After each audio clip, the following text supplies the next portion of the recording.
it's Way Up with Angela Yee. I'm here. I think Mano stepped out for a second, but let's get into some of this Yee tea. So, Gotti has been found not guilty on all charges in this YSL RICO trial. He faced 9 serious charges, including RICO violations, murder, gang activity, firearm possession. But after 4 days of deliberation, they sided with him. So that's good news for him. And remember, we talked about this. He got stabbed over the weekend. It was minor injuries that he sustained, but he did end up going to court yesterday and, yes, found not guilty. His co-defendant, Shannon Stillwell, was also nearly found not guilty on all charges. He was convicted on 1 count of possession of a firearm by a convicted felon.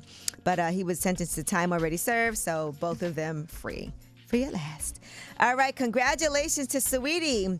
She has landed a major deal with Forever 21. She posted, "Thanks, trolls," and she put up a new commercial for her collab with the brand featuring their holiday selections.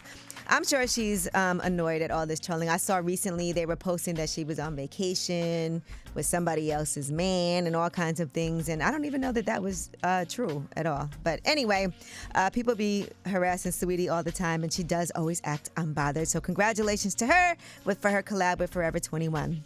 All right, Keyshia Cole was trending yesterday. People were talking about her and Hunxho seemingly being back together again. Now, she put up some posts on her Instagram story. She posted him saying that people say he never smiles, and he was clearly happy and smiling as they were together.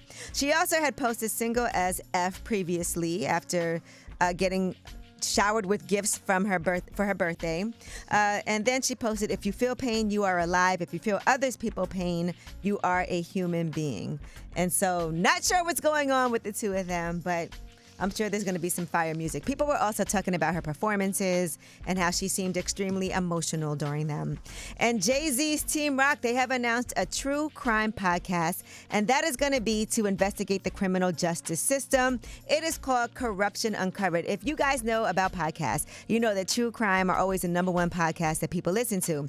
So it's going to be probing the misconduct and systemic failures in the Kansas City criminal justice system, including allegations of corruption against the city's police department. I do want to say that things like this are very necessary. I was looking at one of these news stories about a women's prison where they were raping the women that were inmates at that prison. And so being able to uncover the injustices in the criminal justice system, something that is much needed. So that podcast is going to debut on December 6th, and it will also have a lot of comprehensive storytelling along with journalist Josie Duffy Rice. She's going to be the person who is hosting. In the meantime, Jay-Z has his luxury weed brand Monogram, and reportedly it is in financial trouble, even though it got an initial backing of over $500 million. That's a lot of money. Dan, have you ever tried Monogram? Nope. I actually tried it. It's very nice. It's expensive, though, but the company is being sued for allegedly not paying invoices. They're saying that they appear to have been sold to a separate company called Gold Flora, which is also having financial problems. Now, that company, Gold Flora, revealed they had losses of $56 million. This cannabis business, a lot of people want to get into it because it sounds good. People were making tons of money, but it can also end up not ending well. I was reading that about a third of all businesses are ending up, having to file for bankruptcy. All right, well, that is your Yee tea. And when we come back, we have a quick conversation with Bill Bellamy. He's currently doing shows. He'll be in Atlanta this weekend. He's in New York tonight and tomorrow night. But I saw that he was very upset about this Mike Tyson fight. We're going to talk to him about all of that. Bill Bellamy is up next. We also do have a special guest joining us. Tika Sumpter is going to be joining us today as well. It's Way Up. Way up.